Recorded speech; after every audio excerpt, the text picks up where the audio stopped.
Hi అండి, welcome to Hethvi Pranu vlogs. ఇవాల్టి vlog వచ్చేసి చాలా బాగుంటుందండి. ఎక్కడ వీడియో స్కిప్ చేయకుండా చూసేయండి. వీడియో చూసే ముందు ఒక చిన్న లైక్ అయితే ఇవ్వండి ఫ్రెండ్స్. అలాగే ఎవరైనా ఫస్ట్ టైం చూస్తున్నట్లయితే సబ్స్క్రైబ్ చేసుకొని సపోర్ట్ చేయండి. పల్లెటూరులో చిగురు చెట్టుకైతే కోసుకొని ఇలాగైతే నేను పప్పు చేస్తున్నానండి. సో పల్లెటూరుల్లో చాలా చెట్లు ఉంటాయండి, చింత చిగురు చెట్లు. అదే టౌన్లో అయితే మనమైతే చిగురును కూడా కొనుక్కోవాలి. ఇక్కడైతే మాకైతే ఫ్రీగా వస్తుందండి. చాలాసార్లు అయితే మేము పప్పు ఇలా చేసుకుంటూ ఉంటాం. చిగురు పప్పు అయితే చాలా బాగుంటుందండి. ఆవకాయ పచ్చడి అలాగే చిగురు పప్పు కాంబినేషన్ చాలా బాగుంటుంది. వేడి వేడి అన్నంలో అలా నెయ్యి వేసుకొని తింటే. ఈ సెలవులలో అయితే పిల్లలు చాలా బాగా ఎంజాయ్ చేస్తున్నారండి. వాళ్ళతో పాటు మేము కూడా ఎంజాయ్ చేస్తున్నామండి. మా పిల్లలు అయితే చింత చిగురు పప్పు అండ్ ఆవకాయ పచ్చడి చాలా బాగా తిన్నారండి. నేను చేసిన పప్పు ఆవకాయ పచ్చడి అయితే చింత చిగురు పప్పు చాలా బాగుంటుందండి. ఇది చేసుకోవడం పెద్ద కష్టం ఏమీ కాదు. కందిపప్పును కడిగేసుకొని అందులో చిగురు పెట్టి ఆనియన్, కారం, పసుపు పెట్టేసుకొని మనము ఇంకా అంతేనండి. స్టవ్ మీద 4 విజిల్స్ అయితే రానిచ్చాను. ఇక్కడైతే పోపు అయితే పెట్టేస్తున్నా పప్పులో. చాలా బాగుంటుంది. ఇక్కడైతే పప్పు రెడీ అయిపోయింది. మనం ఇప్పుడు ఆవకాయ పచ్చడి చేసుకుందాం రండి.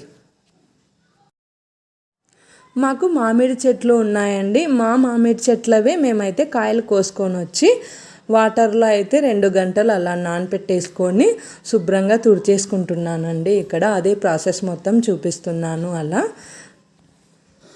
సో ఆల్మోస్ట్ అందరూ ఆవకాయ పచ్చడి అయితే పెట్టుకుంటూ ఉంటారండి. ఈ సీజన్లో అయితే చాలా బాగుంటుంది కదా మామిడికాయ పచ్చడి.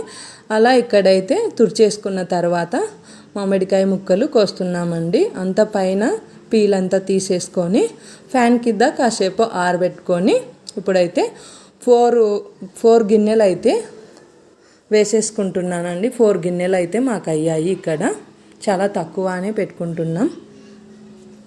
4 గిన్నెలు మామిడికాయ ముక్కలు అయితే అయ్యాయండి. ఇప్పుడు అందులోకి పావు కంటే ఎక్కువ కారం అలాగే ఉప్పు తీసుకున్నాను. ముందుగా అయితే మనము ఇప్పుడు మామిడికాయ ముక్కలలో ఉప్పు, నూనెను వేసేసుకొని కలుపుకొని ఒక 20 నిమిషాల పాటు అలా నానపెట్టుకొని ఉండాలండి. నెక్స్ట్ అయితే కారం వేసుకోవాలా. ముక్క అనేది గట్టిగా ఉంటుందండి. మనకు సంవత్సరం పాటు నిల్వ ఉండాలి కదండి. అందుకనే మనము ఇంకా అరగంట సేపు అయినా అలా ఉప్పు నూనెలో మనం నానపెట్టుకుంటే చాలా బాగుంటుంది. మెత్తపడకుండా ఉంటుందండి మనకు మామిడికాయ ముక్కలు. ఇప్పుడు కారం తర్వాత మనం ఆవు పిండి అలాగే మెంతిపిండి వేసేసుకొని నెక్స్ట్ డే అండి ఇది వచ్చేసి నెక్స్ట్ డే మనం ఎల్లిపాయలను నీట్గా వలిచేసుకొని ఇక్కడ వేసుకున్నాను. ఈవినింగ్ టైంలో అయితే పిల్లలను అలా సరదాగా మా కలంలోకి అయితే పిలుచుకొని వెళ్ళామండి. అలా పిల్లలు అయితే ఆడుకున్నారు. అదే కాస్త వీడియో అయితే షూట్ చేశాను. చాలా బాగుందండి. అక్కడ ఈవినింగ్ టైం అంది ఇది వచ్చేసి. సో ఈవినింగ్ టైంలో పిల్లల్ని అలా సరదాగా తీసుకొని వెళ్తే చాలా బాగా ఎంజాయ్ చేశారు. అలాగే చాలా బాగా ఆడుకున్నారండి. సో మేము కూడా వాకింగ్ అయితే చేసుకోవచ్చు. చాలా బాగా ఉంటుంది కూల్గా. సో ఈ వీడియో మీకు నచ్చిందని అనుకుంటున్నాను ఫ్రెండ్స్. నచ్చితే ఒక చిన్న లైక్ ఇచ్చి షేర్ చేసి ప్లీజ్ సబ్స్క్రైబ్ చేసుకొని సపోర్ట్ చేయండి మన ఛానల్ని అయితే. Thank you for watching. Bye.